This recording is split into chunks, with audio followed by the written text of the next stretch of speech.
Shout out to Coca 2005 for sending me this article. I will leave the link in the description. Oh my God. I thought we were done with George Zimmerman, but unfortunately, that fat motherfucker is still plaguing our lives like the opioid plague is plaguing the caucus-stained community.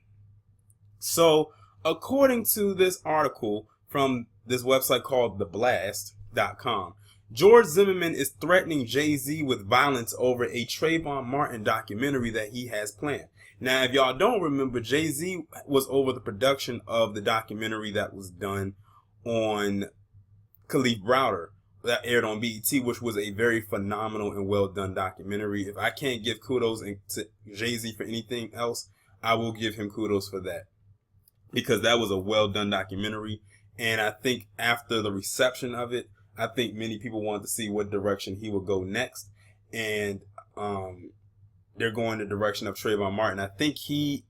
I know a couple years ago, it was talks that him and Will Smith was supposed to be working on a movie about Emmett Till. Hopefully that still actually comes to light. I think it was going to be one of those made for TV movies. And I think they were reaching out to HBO to get it done. And I said, if they do it, I want them to show every single thing, every grimy detail. I don't care how uncomfortable it makes people feel. That story should be told with pure and utter accuracy. But back to this story here. So George Zimmerman is still a thug and will always be one until the day that he is in the ground, which can't come fast enough.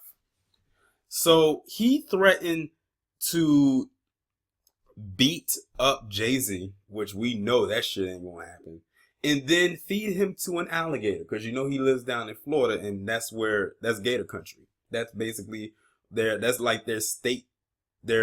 I know it probably isn't, but that's like their state animal, because they're known for gators down there. Like if you go down to Florida, or ever lived in Florida, or currently live in Florida, you know that you can see gators on the side of the damn road and ditches and shit. I know I did. It wasn't like a big one, but it was like the little baby ones.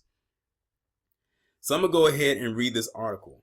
It says George Zimmerman, or as I like to call him, George Killerman, is threatening to quote unquote beat Jay-Z and feed him to an alligator after he claims a production team working on an upcoming Trayvon Martin documentary produced by the rapper harassed his family for interviews and footage.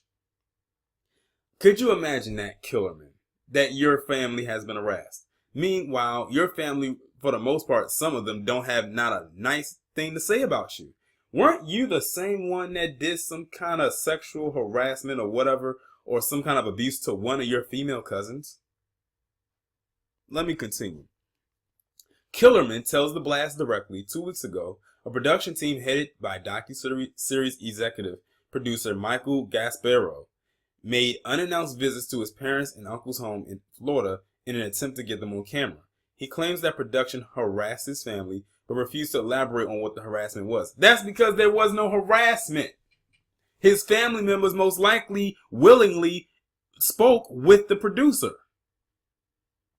He's trying to make a mountain out of a molehill, and he's trying to get his name back out there. And he's using Jay-Z's name in order to do it. The guy's an opportunist. He would also not answer whether his family agreed at any point to go on camera with producers. That's because the guy's a bold-faced liar. His family probably did agree to go on camera. In a chilling reference to the shooting of 17-year-old Trayvon Martin, Killerman grimly tells us, "I know how to handle people who fuck with me. I have since February 2012. See, this is exactly why no one wants this man alive. No one, for the most part.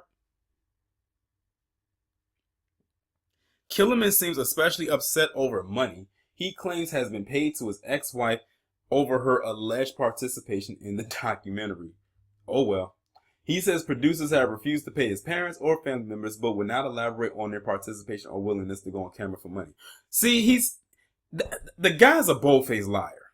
He is just lying, he's just lying his fat ass off. Killerman, however, says he is holding Jay-Z and Gasparo responsible, and anyone who fucks with my parents will be fed to an alligator.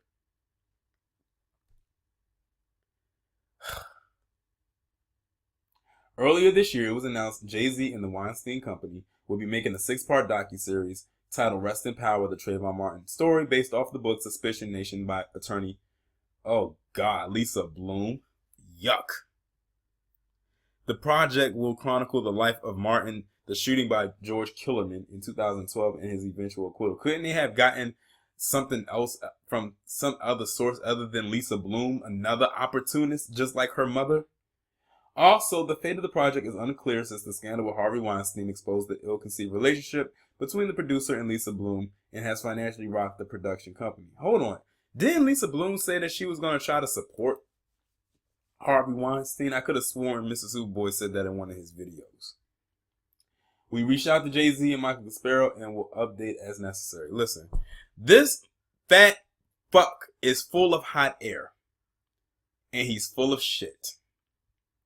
He couldn't even bust a fucking grape. From what I heard, when Trayvon Martin was tussling with him, he was getting the best of him, and that's why his motherfucking ass shot him. He couldn't handle him one-on-one, so he had to pull out a gun and kill that boy. And then it's funny because he had all these supporters because he was a black kid that got killed, and he had all these white supporters, but the minute that George Killerman showed his true and unnatural devilish ways, and them horns came out, and so did that fire, those so-called supporters went scattered like roaches when the lights come on. He is nothing but an opportunistic professional troll who only comes out whenever he feels an opportunity to wreak havoc and cause chaos. He really thinks people actually give a good goddamn about him. No one speaks about this guy in a positive light at all. For the most part, nobody I know. I wonder if that bounty is still out on him. If y'all don't remember, I think the new Black Panther Party put a bounty on him in that same year that he killed Trayvon Martin. I wonder if that bounty is still there. You want to know how we know nobody likes George Zimmerman? Killerman? Because not one, but 2 white guys tried to deal with him. And unfortunately, one of the white guys is now in jail because of it. Maybe he needs to go run around. Well, his fat ass can't run. Maybe he needs to go roll around in a goddamn poppy field somewhere. Hint, hint. And it's funny because he lives in Florida, so I'm very sure there's a lot of drug activity that flourishes through wherever it is that he's living. Maybe he needs to sit on a needle. Preferably a filthy one. A filthy needle for a filthy being.